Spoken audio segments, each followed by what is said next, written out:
આજના લેક્ચરમાં બધાનું સ્વાગત છે। અત્યાર સુધી આપણે સ્વાધ્યાય 1.2 ના પહેલો ને બીજો ક્વેશ્ચન જોયો। હવે જોઈએ છે ત્રીજો। તો ત્રીજામાં આપણને એવું કીધું છે કે ક્વિઝના 3 ક્રમિક રાઉન્ડ પછી 3 ક્વિઝના રાઉન્ડ ગોઠવા। ક્વિઝની આખી ગેમ ગોઠવી તેના કેટલા રાઉન્ડ હતા? 3 રાઉન્ડ। તો 3 રાઉન્ડમાં ટીમ A છે એના ગુણ પહેલા રાઉન્ડમાં -40, બીજા રાઉન્ડમાં 10 ને ત્રીજા રાઉન્ડમાં 0। એ જ રીતે ટીમ B ના ગુણ છે 3 રાઉન્ડના પહેલા રાઉન્ડમાં 10, બીજામાં 0 અને ત્રીજામાં -40। તો હવે પૂછે છે એવું કે કઈ ટીમના ગુણ છે ઈ વધુ છે, A ના વધારે છે કે B ના વધારે છે એવું પૂછે। ને બીજો પ્રશ્ન એવો પૂછ્યો છે કે શું આપણે કહી શકીએ કે પૂર્ણાંક સંખ્યાઓને કોઈ પણ ક્રમમાં ઉમેરી શકીએ? તો જે પૂર્ણાંક સંખ્યાઓ બધી જ આપી છે હું ગમે એ ક્રમમાં ઉમેરી શકું તો જવાબ એક સરખો આવશે એવું આપણે કહેવાનું છે, બરાબર? એને પૂછ્યું છે અને પહેલા તો કઈ ટીમના ગુણ વધુ છે એ મારે કહેવાનું છે। તો પહેલા બે ટીમના મારે કુલ ગુણ કેટલા થાય છે જોવા પડશે। તો કુલ ગુણ જોવા માટે મારે શું કરવું પડશે? 3 રાઉન્ડના ગુણનો સરવાળો। તો પહેલા કોને જશું? ટીમ A માટે ટીમ A ના કુલ અથવા તમે લખો 3 રાઉન્ડના ગુણ અથવા તો લખીએ ગુણનો સરવાળો। 3 રાઉન્ડના સરવાળો કરવો પડશે ગુણનો। તો ઈ કરીએ। એમાં પહેલા રાઉન્ડના કેટલા છે? -40, પછી બીજા રાઉન્ડના 10 અને ત્રીજા રાઉન્ડના 0 કરવાનો છે આ ત્રણેયનો સરવાળો। તો હવે હું સરવાળો કઈ રીતે કરીશ? તો આપણે જોઈએ પહેલી બે સંખ્યા છે -40 + 10, બરાબર? +0 કરીએ તો 0 ઉમેરીમાં કોઈ ફેરફાર થાય નહીં, તો લખવાની જરૂર નથી। હવે અહીંયા એક માઈનસ છે, એક પ્લસ છે। તો એક માઈનસ એક પ્લસ આપણે શું કરવાનું છે? અલગ અલગ પૂર્ણાંકો હોય તો બંનેનો સરવાળો કરીએ છીએ, પણ નિશાની જોઈએ છે અહીંયા સરવાળો આવ્યો તો સરવાળો થાય, પણ આગળ જો માઈનસ હોય તો બે અલગ નિશાની વાળા પૂર્ણાંકોની શું થશે? બાદબાકી। તો 40 માંથી 10 જાય એટલે વધશે 30 અને જવાબમાં હંમેશા કોની નિશાની મૂકીએ છીએ? મોટા પૂર્ણાંકની। મોટો પૂર્ણાંક કોણ છે? 40। એટલે ટીમ A ના કુલ ગુણ કેટલા થયા? તો કે -30। હવે જોઈએ છે ટીમ B ના ત્રણેય રાઉન્ડના ગુણનો સરવાળો। ત્રણેય રાઉન્ડના ગુણનો સરવાળો જોઈએ તો પહેલા રાઉન્ડના ગુણ કેટલા છે? 10, બીજા રાઉન્ડના 0 અને ત્રીજા રાઉન્ડના -40। મારે કરવા છે આ ત્રણેય ગુણોનો સરવાળો। તો અહીંયા વચ્ચે 0 છે એનો કોઈ મતલબ રહેશે નહીં, કારણ કે 0 તમે ઉમેરો તો એમાં કોઈ ચેન્જ થાય નહીં। હવે અહીંયા પ્લસ માઈનસ -40। હવે ફરી પાછું એક પ્લસ છે એક માઈનસ છે, બે અલગ નિશાની વાળા પૂર્ણાંકોની શું થશે? બાદબાકી। તો 40 માંથી 10 જાય તો વધશે 30 અને જવાબમાં આવશે મોટા પદની નિશાની। એટલે મને ટીમ A ના ગુણ પણ કેટલા મળ્યા? -30 અને ટીમ B ના ગુણ પણ કેટલા મળ્યા? -30, બરાબર? તો હવે એને એવું પૂછ્યું છે કે કઈ ટીમના ગુણ વધુ છે? બે માંથી કઈ ટીમના ગુણ વધુ છે? એ કઈના નહીં, બંનેના સરખા જ છે। લખીએ અહીં ટીમ A અને ટીમ B ના ગુણ સમાન છે। સમાન છે, પણ અહીંયા આપણને હવે આની પછીનો પણ પ્રશ્ન શું પૂછ્યો કે શું આપણે કહી શકીએ છીએ કે પૂર્ણાંક સંખ્યાઓને કોઈ પણ ક્રમમાં ઉમેરી શકીએ? તમે અહીંયા બે ટીમના ગુણ જોશો તો જો અહીંયા -40, 10 અને 0, 10, 0 અને -40 અંક તો એટલા જ છે, 3 અંક છે, ત્રણેયમાં સમાન અંક છે, પણ ફેરફાર શું છે? તો કે અહીંયાના જે -40 આગળ હતા એને મેં ટીમ B માં ક્યાં જવા દીધા? -40 છે એ પાછળ વયા ગયા, તો આનો મેં ક્રમ ફેરવી નાખ્યો તો એના જવાબમાં કોઈ ફેર પડતો નથી। અહીંયા સરવાળામાં 3 રકમ સરખી જ છે, બરાબર? પણ શું થયું? ખાલી ચેન્જ કે -40 આગળ હતા એ ક્યાં વયા ગયા? પાછળ। તો અહીંયા આપણને બેયના જવાબ છે એ સમાન મળે છે। તો અહીંયા આપણે એવું કહી શકીએ કે કોઈ પણ પૂર્ણાંક સંખ્યાઓ છે એને ગમે એ ક્રમમાં ઉમેરી શકીએ। તો અહીંયા લખીએ તેથી આપણે એવું કરી શકીએ એવું પૂછ્યું તો આપણે જવાબમાં શું લખવું પડે કે હા, પૂર્ણાંક સંખ્યાઓને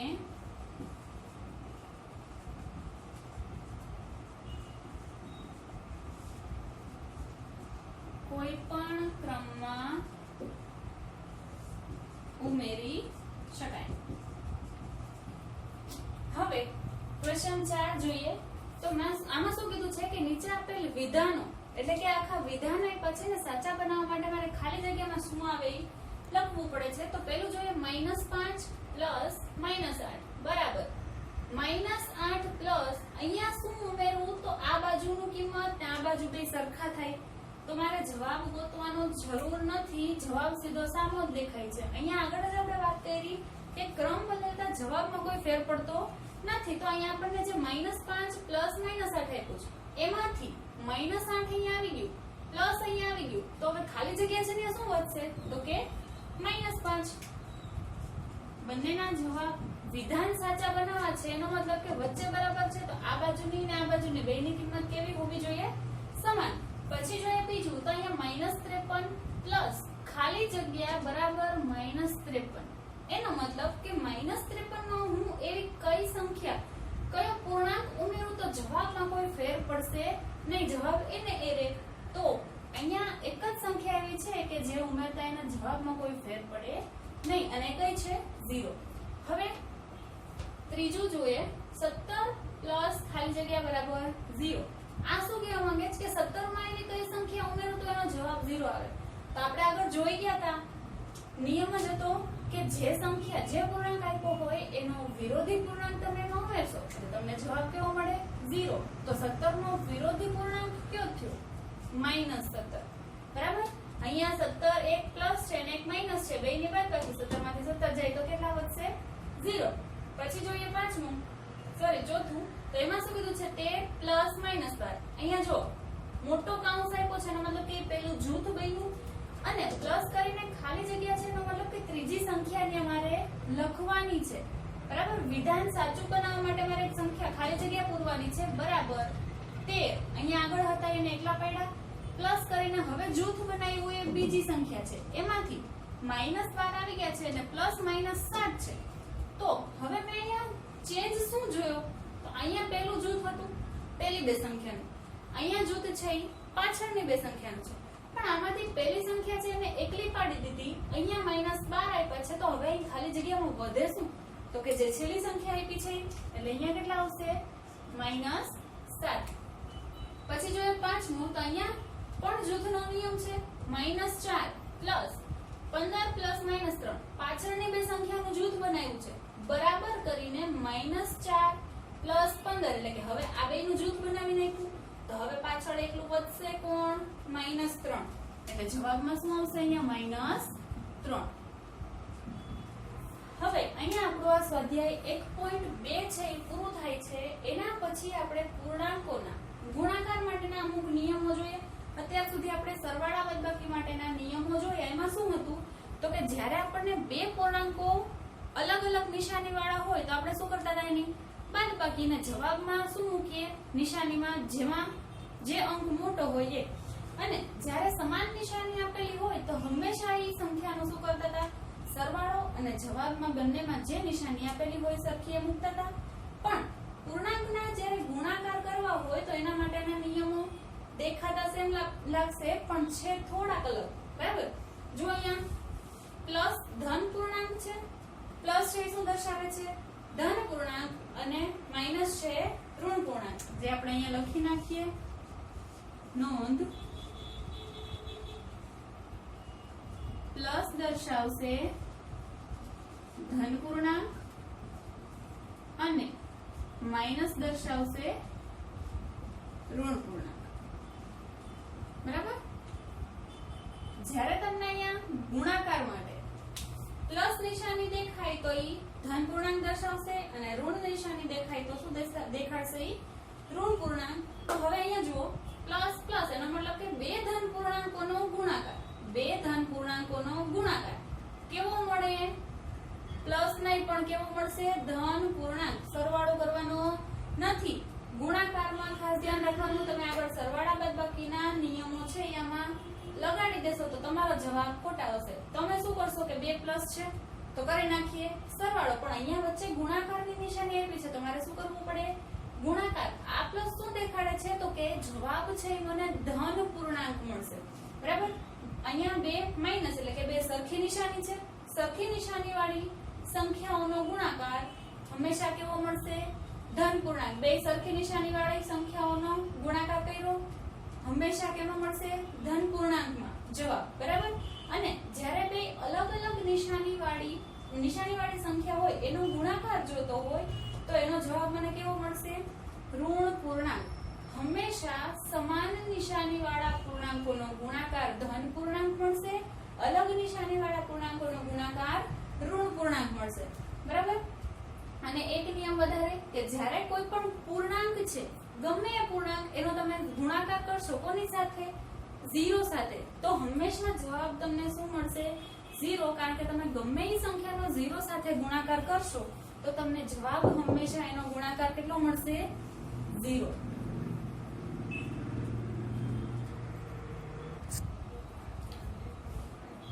હવે પછી જોઈએ 1.3. બરાબર. સ્વાધ્યાય 1.3 માં આપણે હમણાં જે ગુણાકાર વિશેના નિયમો જોઈ ગયા, એ નિયમોનો ઉપયોગ આ દરેક દાખલામાં આવશે. તો ખાસ નિયમો યાદ રાખીએ આપણે. જ્યારે 2 પૂર્ણાંકોની વચ્ચે ગુણાકારની નિશાની હોય, બંને પૂર્ણાંકોની નિશાની સરખી હોય તો જવાબ હંમેશા ધન પૂર્ણાંકમાં મળશે, નહીં કે સરવાળામાં. શેમાં મળશે? ધન પૂર્ણાંકોમાં. અને જ્યારે બેની નિશાની અલગ અલગ હોય, 1 પ્લસ હોય, 1 માઈનસ હોય, અથવા તો આગળની નિશાની માઈનસ હોય અને પાછળની પ્લસ હોય, બંને વચ્ચે ગુણાકાર હોય તો હંમેશા એનો જવાબ તમને ઋણ પૂર્ણાંકમાં મળશે. બરાબર. અને જે સંખ્યા તમને પૂર્ણાંકો આપી હોય એ પૂર્ણાંકોનો હંમેશા શું થતો હશે? ગુણાકાર. હવે પહેલામાં નીચે આપેલ દરેકનો જવાબ લખવાનો છે. વચ્ચે તમને ગુણાકારની નિશાની વચ્ચે દેખાય છે, એનો મતલબ કે તમારે બધાનો શું કરવાનો છે? ગુણાકાર. તો અહીંયા જોઈએ 3 ગુણ્યા -1. તો 3 ગુણ્યા -1. અહીંયા પ્લસ છે, અહીંયા માઈનસ છે. બંને નિશાની અલગ અલગ છે, તો અલગ નિશાની હોય તો શું થશે? જવાબ તમને શેમાં મળશે? ઋણ પૂર્ણાંકમાં. એટલે અહીંયા કરી નાખવાનું માઈનસ. અને જે પૂર્ણાંકો આપ્યા છે પૂર્ણાંકોનો શું થશે? ગુણાકાર. તો 3 1 3. એટલે કે આનો જવાબ મને કેટલો મળશે? -3. શેના લીધે થયું? કયો નિયમ વપરાણો? અહીંયા પ્લસ છે, અહીંયા માઈનસ છે. બંનેનો ગુણાકાર કરતા જવાબ મને શેમાં મળે છે? ઋણ પૂર્ણાંક. બરાબર. પછી બી જોઈએ. બી માં એવું કીધું છે કે -1 ગુણ્યા 225. હવે પહેલી સંખ્યા ઋણ છે, બીજી સંખ્યા ધન છે, બંનેનો થશે ગુણાકાર. તો 1 ગુણ્યા 225 એટલે થશે કેટલા? 225. પણ મને જવાબ શેમાં મળશે? તો એક ઋણ હોય, એક ધન હોય, 2 અલગ નિશાની છે, તો જવાબ હંમેશા મને ઋણ પૂર્ણાંકમાં જ મળશે. નિયમ વપરાણો. ઋણ પૂર્ણાંક ગુણ્યા ધન પૂર્ણાંક બરાબર જવાબ મળશે ઋણ પૂર્ણાંકમાં. પછી જોઈએ સી. સી માં આપણને એવું કીધું છે -21 ગુણ્યા -30. હવે અહીંયા જોઈએ બેમાં 2 પૂર્ણાંકની નિશાનીઓ સમાન છે, વચ્ચે ગુણાકાર છે, તો આ 2 પૂર્ણાંકોનો ગુણાકાર થશે. તો 21 ગુણ્યા 30. તો 30 માં હું હમણાં 0 ને ધ્યાનમાં લેતી નથી, ખાલી 3 ને જોઉં છું. તો 3 નો ગુણાકાર પાછળથી 21 સાથે કરતો જવાનો. એટલે 3 1 3 3 2 6. અને આ પાછળ એક 0 હતો એને લગાડી દીધો. એટલે આ બંનેનો ગુણાકાર કેટલો મળ્યો? 630. હવે 2 પૂર્ણાંક સરખી નિશાની વાળા છે, તો સમાન નિશાની હોય ત્યારે હંમેશા જવાબ શેમાં મળશે? ધન પૂર્ણાંકમાં. Minus minus plus. બરાબર. શેના લીધે મળ્યો? માઈનસ પૂર્ણાંક ઋણ પૂર્ણાંક ગુણ્યા ઋણ પૂર્ણાંક બરાબર જવાબ મળશે ધન પૂર્ણાંક. પછી જોઈએ ડી. તો ડી માં પણ શું કીધું છે? -316 ગુણ્યા -1. તો 316 અને 1 નો ગુણાકાર કેટલો થશે? 316. પણ નિશાની બેની જો માઈનસ માઈનસ પ્લસ, એટલે જવાબ કેટલો મળ્યો? +316. આ તમને સમજાઈ જાય એટલા માટે મેં લખ્યું છે, તમારે આ લખવાની જરૂર નથી. સમજવા માટે મેં લખ્યું એટલે હવે મારે દરેકમાં લખવાની જરૂર રહેતી નથી. પછી જોઈએ ઈ. એમાં -15 ગુણ્યા 0 ગુણ્યા -18. 3 રકમ આપી તો પહેલા હું શું કરીશ? પહેલી બે સંખ્યાનો ગુણાકાર. તો 15 ગુણ્યા 0 એટલે કેટલા થશે 0. તો 0 પ્લસ એ ન હોય માઈનસ એ ન હોય એટલે નિશાની લખવાની જરૂર નથી. તો પાછળ વધે છે કોણ ગુણાકારમાં -18. ફરી પાછું એ જ 0 સાથેનો ગુણાકાર હંમેશા કેવો મળે 0. એ નિયમ આધારે છે એટલે એમાં નિશાની મૂકવાની જરૂર રહેશે નહીં. પછી જોઈએ f. તો f માં પણ આપણને ત્રણ રકમ આપી છે -12 ગુણ્યા -11 ગુણ્યા 10. તો પહેલા બેનો ગુણાકાર હું કરું તો 12 ગુણ્યા 11. તો 12 ને 11 વડે ગુણીએ એટલે કે 12 નો ઘડિયો આવડે છે અથવા તો 11 નો ઘડિયો આવડે.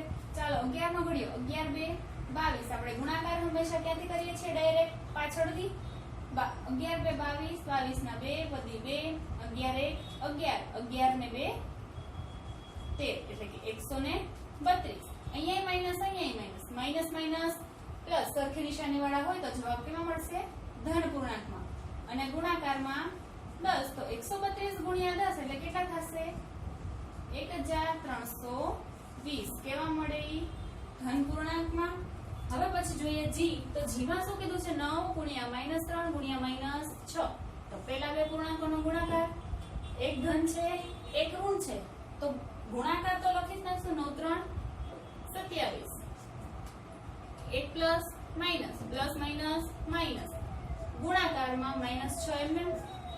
હવે અહીંયા જોઈએ તો 27 પણ ઋણ છે અને 6 પણ ઋણ છે એટલે માઈનસ માઈનસ કેવા થઈ જશે પ્લસ. હવે રહેશે આ બેનો ગુણાકાર કરવાનો તો 6 નો ગુણાકાર પાછળથી કરતા જઈએ 6 7 42 ના 2 વધી 4 6 2 12 12 ને 4 16 એટલે મળશે કેટલા જવાબ 162. પછી h માં જોઈએ તો -18 ગુણ્યા -5 ગુણ્યા -4. હવે જુઓ આપણને ખબર છે કે પૂર્ણાંકોને હું ગુણાકાર કરું તો પણ એનો ગમે એ ક્રમમાં કરું તો જવાબમાં ફેરફાર આવશે નહીં. તો મારે કરવો છે ત્યારે આ બેનો ગુણાકાર તો હું કરી શકીશ તો પણ જવાબ કેટલો મળશે એક જ સરખો. અહીંયા -18 ના -18 એમને ગુણાકારના ગુણાકાર 5 4 20. બેની નિશાની જો માઈનસ માઈનસ પ્લસ લખવાની જરૂર નથી. હવે મેં આવું શું કામ કર્યું કારણ કે 4 5 20 એટલે મને ગુણાકાર સહેલો પડતો હતો. પાછળનો 0 હટાવી દો એટલે સીધો 2 સાથે આનો ગુણાકાર તો 18 2 36 અને પાછળ એક 0. હવે 1 minus 1 plus minus plus minus મને જવાબ મળી ગયો કેટલો -360. હવે જોઈએ i. તો i માં શું કીધું છે -1 ગુણ્યા -2 ગુણ્યા -3 ગુણ્યા 4. ચાર રકમ આપી છે હું શું કરીશ બે ભાગ પાડી નાખું. પહેલી બે સંખ્યાનો પહેલો ભાગ પાછળની બે સંખ્યાનો બીજો ભાગ. તો આગળ ગુણાકાર જે રીતે કરતા હતા એ જ રીતે કરશું 1 2 2 માઈનસ માઈનસ પ્લસ ગુણાકારના ગુણાકાર 3 4 12 માઈનસ પ્લસ માઈનસ.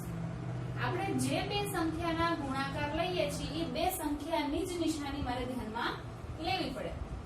2 12 24 અહીંયા પ્લસ અહીંયા માઈનસ પ્લસ માઈનસ -24 બરાબર.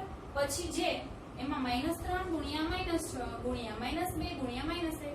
ફરી પાછી ચાર સંખ્યા તો ભાગ પાડશું બે બે સંખ્યાના તો અહીંયા 6 3 18.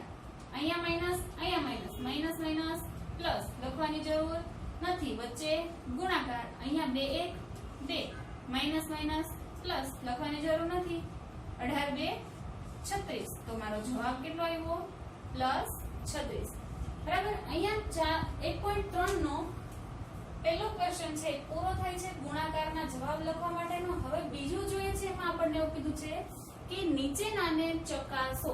ચકાસો એટલે શું તપાસ કરવાની છે એવું તો આપણને બહુ સરસ રીતે આવડે. તો તપાસ કરવાની હોય એનો મતલબ શું જો અહીંયા શું આપ્યું છે 18 ગુણ્યા કૌંસમાં 7 પ્લસ માઈનસ 3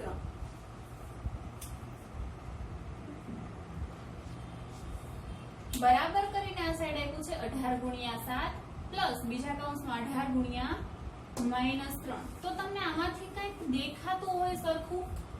અહીંયા શું છે 18 નો ગુણાકાર પહેલા 7 સાથે કર્યો પછી અંદરની નિશાની 18 નો ગુણાકાર -3 સાથે. તો એ બે સરખું છે કે નહીં મારે તપાસ કરવાની છે. તો મારે શું કરવું પડે તો બરાબરની ડાબી બાજુની કિંમત બરાબરની જમણી બાજુની કિંમત બરાબર બેની કિંમત છે એ મને સરખી મળવી જોઈએ. તો એના માટે મારે ગુણાકાર સરવાળો બાદબાકી જે કંઈ થતું હોય એ કરવું પડશે. તો શરૂઆત કઈ રીતે કરશું તો અહીંયાથી ડાબા એટલે કે ડાબી બાજુ બરાબર શું લખશું તો ડાબી બાજુ જે આપ્યું છે બરાબર નહીં લખી નાખીએ 18 ગુણ્યા કૌંસમાં 7 પ્લસ -3. હવે આવી રીતે આમાં આપ્યું છે તો હવે સૌથી પહેલા હું શું કામ કરીશ તો આપણે આગળ જોઈ જ ગયા છીએ સૌથી પહેલા મારે કૌંસ છે એ દૂર કરવાનો તો આગળના 18 જે ગુણાકારમાં છે એમને રહેશે ગુણ્યા અહીંયા સૌથી પહેલા બે નિશાની ભેગી થાય છે તો નિશાનીને અલગ કરીએ કૌંસ આમ રાખીએ પ્લસ માઈનસ -3 પછી 18 આમ નામ ગુણાકારના ગુણાકાર 7 - 3 એટલે કેટલા થશે 4. હવે 18 ગુણ્યા 4 18 4 72 આયો કોનો જવાબ જે વિધાન આપ્યું છે એની ડાબી બાજુનો જવાબ મને કેટલો મળ્યો 72. હવે જોઈએ જમણી બાજુ તો જવાબ બરાબર શું લખીશું 18 ગુણ્યા 7 પ્લસ 18 ગુણ્યા -3. તો અહીંયા શું થશે વચ્ચે આપણને જે ગુણાકાર આપ્યા છે એ કૌંસના ગુણાકાર કરી નાખીએ 18 ગુણ્યા 7 કરીએ તો 8 7 56 ના 6 વધી 5 7 1 7 7 ને 5 12 એટલે કે આનો જવાબ મળશે 126. પછી પ્લસ ના પ્લસ પછી શું થશે આ બેનો ગુણાકાર જો આગળ ગુણાકારના નિયમો પાછા આવી ગયા 1 પ્લસ છે 1 માઈનસ છે જવાબ કેવો મળશે ઋણ પૂર્ણાંક 18 3 54. હવે બે નિશાની ફરી પાછી ભેગી થઈ એને એક કરીએ તો 126 આમના પ્લસ માઈનસ -54. તો 126 માંથી 54 કાઢવાના છે તો છેલ્લી સંખ્યાને બાદ કરીએ 6 - 4 એટલે 2 2 માંથી 5 નો જાય તો ઉપર શું થઈ જશે 12 12 માંથી 5 જાય તો 7 અને અહીંયા થઈ જશે 0. તો આનો જમણી બાજુનો પણ જવાબ મને કેટલો મળ્યો 72. તેથી ડાબા બરાબર જવાબ એટલા માટે આ વિધાન છે એ સાચું છે તેથી આપેલ વિધાન સાચું છે એવું લખી નાખો આપેલ વિધાન સાચું છે બરાબર. હવે પછી બી જોઈએ એમાં પણ ઈ જ રીતે કીધું છે અહીંયા -21 ગુણ્યા કૌંસમાં જૂથ બનાવ્યું -4 પ્લસ -6 બરાબર કરીને શું કીધું -21 ગુણાકાર -4 સાથે પછી પ્લસ -21 ગુણ્યા -6. તો આમાં પણ હું પહેલા ડાબી બાજુને ચકાસી લઈશ એનો જવાબ શું આવે છે ડાબી બાજુ બરાબર -21 ગુણ્યા -4 પ્લસ -6. તો પહેલા કોને દૂર કરીશ કૌંસને એની પહેલા અંદરની બે નિશાની ભેગી છે એને દૂર કરશું તો અહીંયા આવશે -21 ગુણાકારના ગુણાકાર કૌંસનો કૌંસ અંદર -4 એમને પ્લસ -6. તો અહીંયાથી હું આ કૌંસ છે એને દૂર કરી દઉં તો શું વધશે અહીંયા -21 ગુણ્યા -4 એટલે -4. હવે બેયની નિશાની કેવી છે માઈનસ સરખી છે તો બેયનો શું થશે સરવાળો. જો ભૂલ ત્યાં જ કરશો વચ્ચે તમને ગુણાકારની નિશાની નથી આપી તમે અત્યારે ગુણાકાર હાઈલો આવે છે એટલે તમે શું કરી નાખશો 6 4 24 પ્લસ જવાબ ખોટો. પણ નિશાની જોવાની જ્યારે ગુણાકારની નિશાની નથી તો પાછા પહેલાના નિયમ આવી જશે બેયની નિશાની સરખી છે તો બેયનો શું થશે સરવાળો અને જવાબમાં મોટા પદની નિશાની અથવા તો સરખી નિશાની હોય તો સરખી નિશાની મૂકીએ 6 ને 4 10 બેયમાં સમાન નિશાની હોય એ મૂકી દઈએ. ગુણાકાર અને સરવાળા જ્યારે ભેગા થાય ત્યારે બેયના નિયમો ખાસ ધ્યાન રાખવું બેયમાં સરવાળો કે બાદબાકી આપ્યું હોય તો સરખી નિશાની હોય ત્યારે સરવાળો અલગ નિશાની હોય ત્યારે બાદબાકી જવાબમાં હંમેશા મોટા પદની નિશાની અને જ્યારે વચ્ચે ગુણાકાર આપ્યો હોય ત્યારે બે પૂર્ણાંકોનો ગુણાકાર અને સમાન નિશાની હોય તો જવાબ ધન પૂર્ણાંકમાં અલગ નિશાની હોય તો જવાબ કેમાં મળશે ઋણ પૂર્ણાંકમાં. આટલી વસ્તુ ખાસ યાદ રાખવાની બરાબર.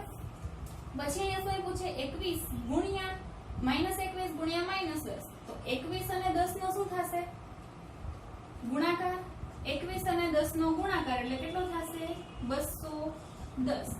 હવે બેયમાં સમાન નિશાની માઈનસ માઈનસ કેવા થઈ જશે પ્લસ તો ડાબી બાજુની કિંમત કેટલી મળી 210 પણ કેવી પ્લસ.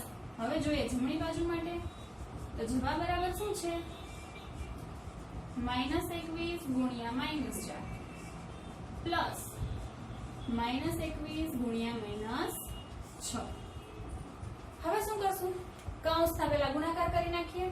-21 ગુણ્યા -4 ગુણાકાર છે માઇનસ માઇનસ પ્લસ લખવાની જરૂર નથી. 21 ગુણ્યા 4 એટલે કેટલા થશે 84. 4 1 4 ને 4 2 8 પછી પ્લસ ના પ્લસ. અહીંયા પણ 21 ગુણ્યા 6 પણ બે કેવા છે માઇનસ તો માઇનસ માઇનસ પ્લસ થઈ જશે.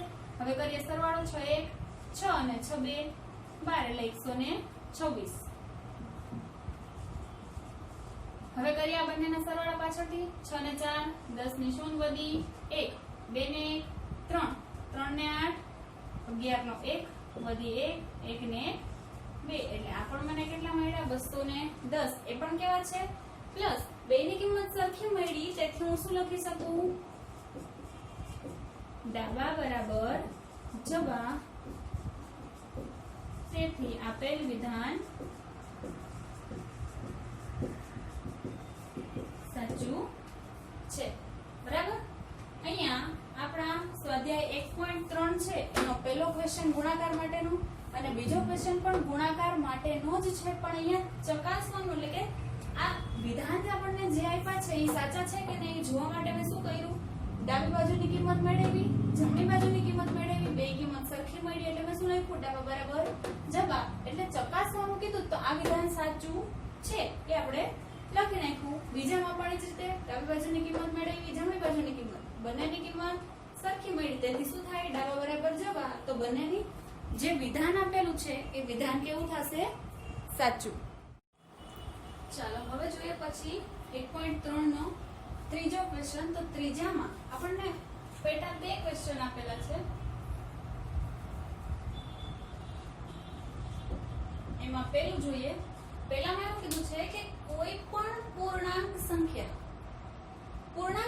ગમે હોય એ સંખ્યા એ માટે હવે એ છે કોઈ એક સંખ્યા માટે એ ચલ ધારી લીધો કે કોઈ એક સંખ્યા શેના વડે દર્શાવે છે એક.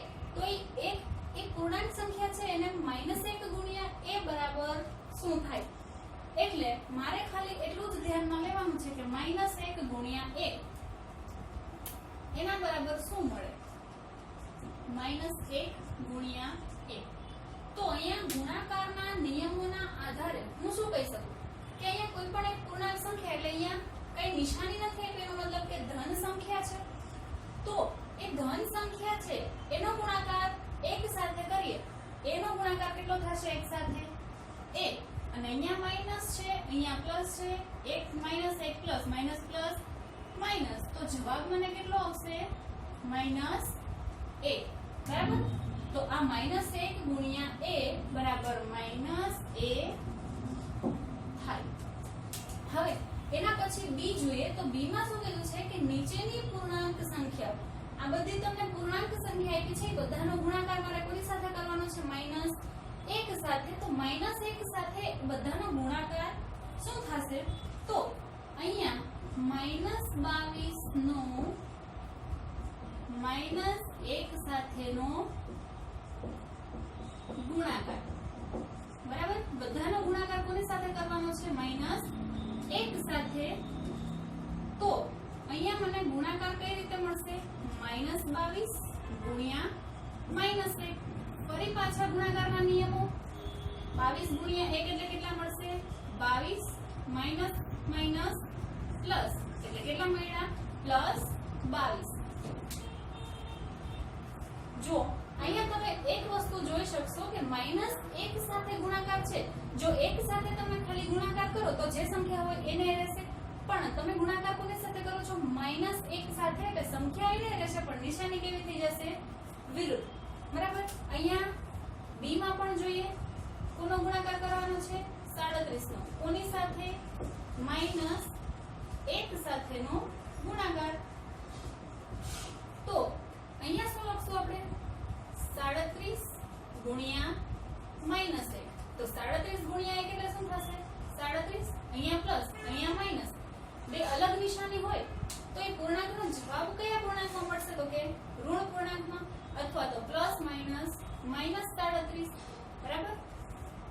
પણ તમે જોઈ શકો કે -1 સાથે જે પૂર્ણાંકનો તમે ગુણાકાર કરો છો એની વિરુદ્ધ નિશાની તમને જવાબમાં મળે છે. સંખ્યા એ નહીં રહેશે કારણ કે ગુણાકાર તમારો 1 સાથે છે પણ નિશાની એની વિરુદ્ધ થઈ જાય છે. પછી C માં તમારે 0 નો કોની સાથે -1 સાથેનો ગુણાકાર જોવાનો છે. તો આગળ આપણે જે નિયમો જોયા એ નિયમોના આધારે આપણે એવું કહી શકીએ છીએ કે 0 નો કોઈ પણ સંખ્યા સાથે ગુણાકાર કરો તમને જવાબ કેટલો મળશે 0. બરાબર. તો અહીંયા પૂર્ણાંકનો -1 સંખ્યા સાથેના ગુણાકાર આપણે કરી જોયા. એમાં જે સંખ્યા આપી છે એ સંખ્યા એને રહેશે પણ નિશાની વિરુદ્ધ થઈ જશે જ્યારે 0 સાથે કોઈ પણનો ગુણાકાર 0. પછી જોઈએ ચોથું. તો ચોથામાં શું કીધું છે -1 ગુણ્યા 5 થી શરૂ કરીને નિશ્ચિત પેટર્ન વડે વિવિધ ગુણાકારો લઈને દર્શાવો કે -1 ગુણ્યા -1 બરાબર 1 થાય. રકમ શરૂઆતમાં વાંચશો ત્યારે સમજાશે નહીં. ન સમજાય તો બીજી વાર સમજો. -1 ગુણ્યા 5 -1 નો ગુણાકાર કોની સાથે 5 સાથે કરવાનો. ન્યાથી શરૂઆત કરીને નિશ્ચિત પેટર્ન વડે વિવિધ ગુણાકાર કરવાના છે અને ઈ દર્શાવવાનું છે કે -1 ગુણ્યા -1. હવે જો ક્યાંથી શરૂઆત કરવાની કીધી છે -1 ગુણ્યા 5 થી ક્યાં સુધી જવાનું છે -1 ગુણ્યા -1 સુધી. એનો ગુણાકાર કેટલો થવો જોઈએ 1. તો હવે તમને આમાં કંઈક થોડુંક લોજિક લગાવશો તો તમે શું જોઈ શકો કે આગળ -1 છે બેયમાં, વચ્ચે ગુણાકાર છે, અહીંયા 5 છે, અહીંયા -1 છે. હવે તમે સંખ્યા રેખા ધ્યાનમાં લ્યો છો તો આ 0 છે, 0 થી ડાબી બાજુ, ઋણ સંખ્યા 0 થી જમણી બાજુ ધન સંખ્યા.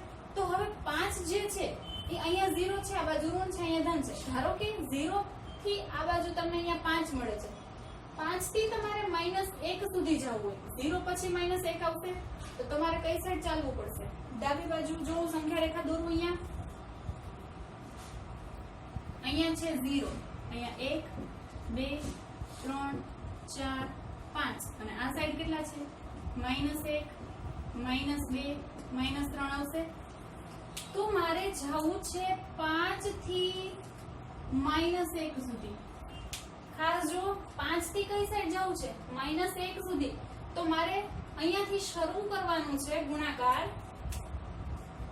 હવે -1 ગુણ્યા 5 બરાબર કેટલા મળશે -1 ગુણ્યા 5 તો 5 1 5 માઇનસ પ્લસ માઇનસ એટલે કેટલા મળ્યા -5. તો આ -5 મળ્યા ત્યાંથી મારે 1 સુધી લઈ જવાનું છે બરાબરમાં. બરાબર. અને અહીંયા 5 જે છે ત્યાં ક્યાં સુધી આવવું જોઈએ -1 સુધી. એવી આખી મારે પેટર્ન તૈયાર કરવાની છે. તો આગળ તો કોમન -1 જ રહેશે. તો 5 પછી -1 સુધી જવા માટે કઈ સંખ્યા આવશે 4. તો 4 1 4 એટલે અહીંયા આવશે માઇનસ પ્લસ માઇનસ એટલે કે -4 મળ્યા. પણ હવે તમે -5 માં શું સુધારો કર્યો તો -4 આવ્યા. જુઓ -5 છે એમાં હવે તમે શું કરશો તો તમને -4 મળે. બાદબાકી કરવી પડશે કારણ કે 5 કરતા 1 ઘટાડવાના છે. તો અહીંયા બાદબાકી કરીશ. પણ જો હું અહીંયા બાદબાકી મૂકીશ તો મને 5 ને 4 9 મળે માઇનસ. પણ મારે જોઈએ છે -4. તો હું અહીંયા +1 કરી નાખું તો મને કેટલા મળશે -4. મારામાં 5 માં 1 ઘટાડવાનો છે. બરાબર. 5 માં 1 ઘટાડવાનો છે એટલે અહીંયા 1 આવશે. પણ માઇનસ જો હું મૂકીશ તો એ -6 થઈ જાય. એટલે મારે અહીંયા નિશાની બદલવી પડશે. કઈ મૂકીશ હું +1. હવે -1 આમના ગુણાકાર 4 પછી કોણ આવશે 3. તો અહીંયા શું થશે -3.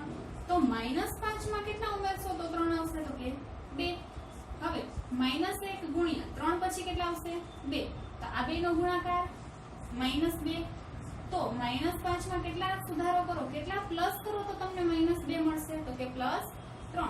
પછી અહીંયા -1 ગુણ્યા 1 એટલે અહીંયા કેટલા આવશે -1 બરાબર ના બરાબર. અહીંયા -5 માં કેટલો પ્લસ કર્યા 4. પછી -1 ગુણ્યા 0 તો એનો જવાબ 0. તો -5 માં શું સુધારો કરવો પડે -5 માં કેટલા ઉમેરો તો 0 મળે તો કે 5 પછી -1 ગુણ્યા -1 હવે અહીંયા સુધી આવી ગયા એના બરાબર કેટલા થાય 1 તો અહીંયાથી શરૂ કરીને અહીંયા સુધી આપણે લઈ આવ્યા જે મને કીધું હતું તો આપણને આવી પેટર્ન મળશે એટલે કે જો તમે -1 કોમન રાખ્યા ગુણાકારમાં 1 1 1 ઘટાડતા ગયા એવી રીતે અહીંયા જે સંખ્યા મળી એમાં અહીંયા 1 1 1 વધતા જાય છે શેમાં તો કે પેલી જે સંખ્યા મળી એમાં એટલા ઉમેરતા જાવ એટલે તમને આટલો જવાબ મળશે બરાબર અહીંયા આપણો સ્વાધ્યાય 1.3 છે એનો ત્રીજો ક્વેશ્ચન અને ચોથો ક્વેશ્ચન પૂરો થાય છે